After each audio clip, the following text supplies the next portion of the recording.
G'day everyone, welcome back to True Footy for the final edition of my Power Rankings series this year. Now, of course, if you were quick last week, you would have noticed that I did upload a Power Rankings for the start of round 22, and the damn thing uploaded without audio, and unfortunately, it was 1 a.m. in Canada. I had just gotten off a plane. There was nothing I could do about it, so I just got rid of the video. So, apologies for that. I'm going to blame the software on that. Premiere Pro has done that to me before, but I'm an idiot and I didn't check the audio before uploading. So, my way of making up for that is whipping up another Power Rankings for you in round 23. 1 round to go in the 2023 AFL season. Very interesting round 22. Got most of my tips right, but certain results like the Eagles beating the Bulldogs, Sydney controversially getting that win over Adelaide has sort of shifted the top 8. But regardless, I'm going to still rank the 18 teams in order of what I think the actual quality level is. So like I always say, it's a combination of form rankings, the likelihood to actually win the damn thing, but also factoring in proven performance to some extent. So like I said, it's always arbitrary. We're going to have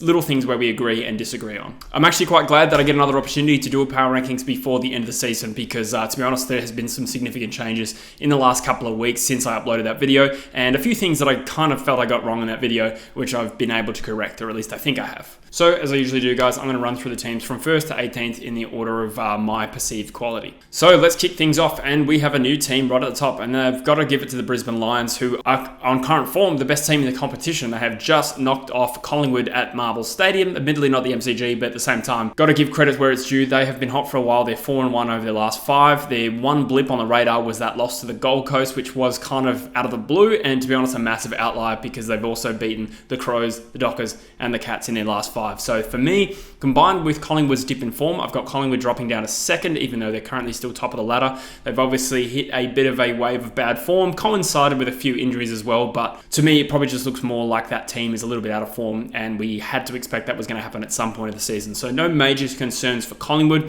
They have lost 3 of their last 5. 2 big tests against the Blues and Brisbane, and of course that big upset against the Hawks. They did, however, manage to beat Geelong and the Power as well. So they'll be fine. They should still win the minor premiership, barring something ridiculous against Essendon, but Brisbane first and Collingwood my clear top 2. Now, I'm denied about this one, but I think I'm going to give it to Carlton as the 3rd best team on current form. Now, this is a different thing to saying that they are the 3rd most likely team to win in a premiership. So now this is a different thing to saying that this is the 3rd most likely team to win the flag, but I will put a little asterisk on a footnote on that and say that's not necessarily the case. But when separating them between Melbourne and Port Adelaide, Carlton has knocked off both of these teams. They've won 9 in a row. They've beaten the Pies. They've beaten the Eagles, one of the biggest tests in football. But in all seriousness, it was line ball between Carlton and Melbourne. And because Carlton beat them last week, they nudge ahead. Do I think they're the 3rd most likely team to win the premiership? No, because that would be dependent on making top 4. I don't believe Carlton can win it from outside the top 4. But that being said, on form rankings, I think that's fair enough. They are 3rd. I'll give it to Melbourne in 4th. They haven't really done too much wrong lately. They're 4-1 in their last 5. They had that loss to the Blues, but other than that, they beat the Crows, Tigers,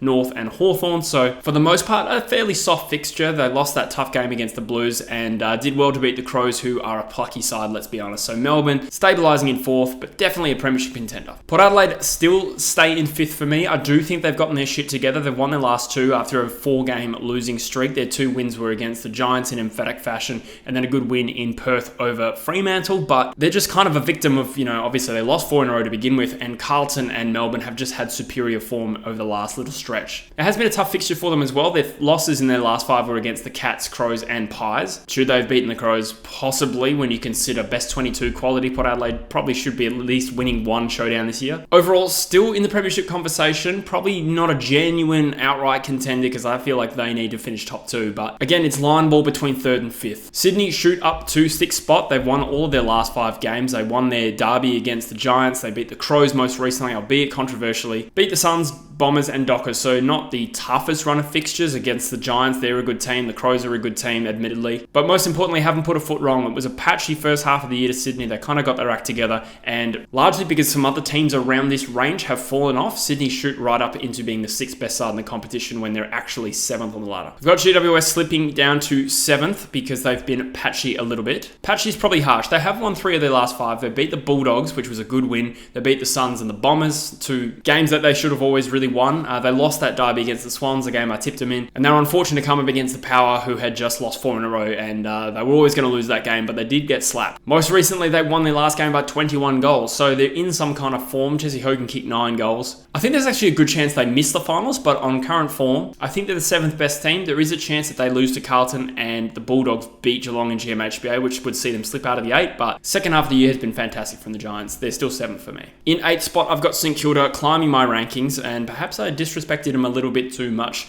particularly in that middle patch of the season where they looked really poor. Now, they have accumulated some wins. They've won 4 of their last 5 to their credit. It must be said that 3 of those wins were against the Tigers, Hawthorn and North Melbourne. So again, a relatively soft fixture, but they did just beat the Cats at Marvel Stadium, and to be honest, I underrated them, and I probably underrated them on my rankings the last few times I've done this. They've locked up for finals. Congratulations, they're probably the team that's going to make the 8 with the least bite, to be honest, so I think they're the 8th best side in the competition. Then we got the Cats in 9th, who I believe are out of finals contention. They're actually 11th on the ladder. They have only won 1 of their last 5, but keeping it in context, it has been a tough run of fixtures. So they beat the Power at GMHBA. That was a good win. They lost to the Pies and the Lions, the top 2 teams in the comp. Their loss against the Saints was disappointing. And of course, they did get rolled by the Dockers at GMHBA too. So a bit of a mixed bag there. You could conceivably have Adelaide higher, but again, these teams have all been a bit of a mixed bag, and up until this point, I felt like Geelong were a larger threat to make finals. So I do have Adelaide in 10th, which is generous considering they are 13th on the ladder,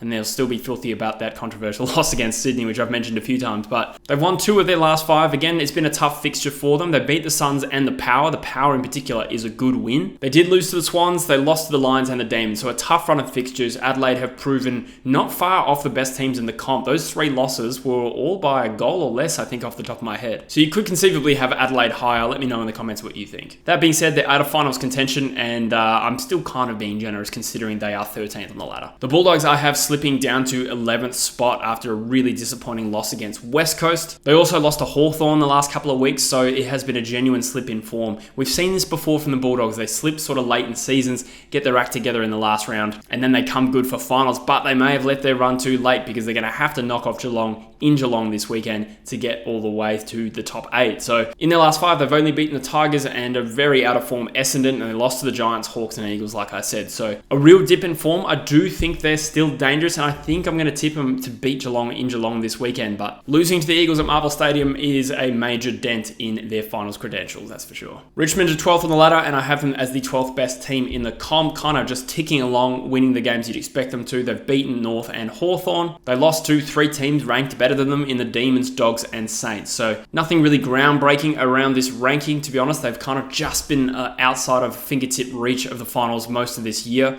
Slipped into the bottom 4, bounced back out again, look like a real chance, but they're undoubtedly in a transition phase at the moment. So it's going to be an interesting offseason for Richmond. They probably have to look for ways to get back into the draft with some retiring legends. One of the many teams undergoing a bit of a change or an end of an era, so to speak. Hawthorn, I'm generously sliding up to 13th, even though they're still 16th on the ladder, because we are waiting in recent form pretty heavily, and Hawthorn, since about round 8, have been a much improved team. They've won 2 of their last 3. Those 2 wins were against the Bulldogs and Collingwood, so that's another thing that boosts them up my rankings, is the fact that they've matched it with some good teams, and they've proven they're a lot better than the teams below them. The Tigers and Saints were games I thought Hawthorn would have found quite winnable. They also lost to the Demons in a respectable loss. So it's been a really productive season for Hawthorn. If the season started 2 months later, they'd be a chance to be pushing for finals, maybe not making it, but the second half of the year has been very good for Hawthorn. I've got Fremantle in 14th, and that is where they are on the ladder as well. It has been a mixed bag of form, not even in the last 5, but throughout the entire season. Admittedly, the last 5 games has been a tough run of fixtures for a side that was top 5 last year, would have had lofty expectations going into this year. Drewzy made a fair point on the podcast that I did with him a couple of days ago. The list turnover has been significant. A lot of players have left the club. New ones have come in, and as a result, we've seen some instability in terms of performance. So they've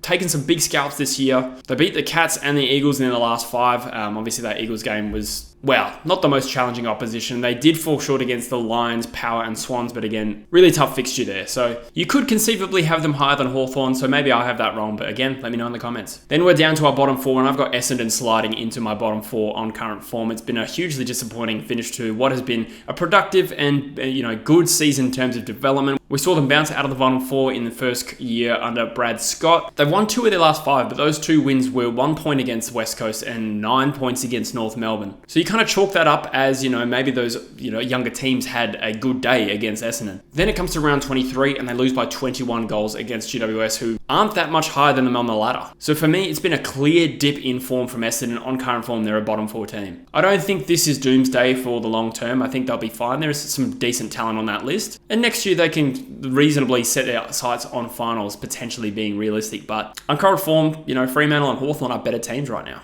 I've got Gold Coast on current form as the 3rd worst team in the competition. They're 15th on the ladder, so not too much of a dip, but they've only won 1 of their last 5. But the huge outlier in that is that it was a big win in the Q Clash over the best team in the comp right now, the Brisbane Lions. Been a tricky run of fixtures as well. The losses they've had in the last 5 were the Blues, Swans, Crows, and Giants. That being said, though, I think those teams that I've mentioned above them have just gone ahead of them. Gold Coast versus Essendon right now would be pretty interesting. Maybe you could conceivably have Essendon lower than Gold Coast. In 17th, solidifying their spot as not the worst team in the comp, at least right now, we've got the Eagles, who have won 2 of their last 5, bizarrely. One of them against North Melbourne, who are obviously the worst team in the comp, and most recently against the Bulldogs. So there has been some reasonable improvement from West Coast. That derby was horrific and showed signs of the horrific Eagles we've seen throughout the year, but it was their only terrible performance in the last 5. Against Carlton, it threatened to get that way. The Eagles won the second half, and for the most part in the last 5 weeks, we've seen genuine improvement. North Melbourne, I have an 18th. Obviously, they've lost 20 games in a row, which is ludicrous. They've lost to West Coast. Yes, they have been a lot better in their losses on average than West Coast. The percentage difference is like 17%. But West Coast beat them, have an extra win, and just beat a finals contender at Marvel Stadium. Has North Melbourne done that? No. So I think it's fairly justified to have West Coast above North Melbourne on current form. That being said, I'm well aware that West Coast's worst is way worse than North Melbourne's worst, but it appears that West Coast's best, at least since round 2, has been better than North Melbourne's. Anyway, guys, that is my thoughts on the power rankings going into the last week of the home and away season. Let me know in the comments what you agree with, what you disagree with. Again, it's very subjective and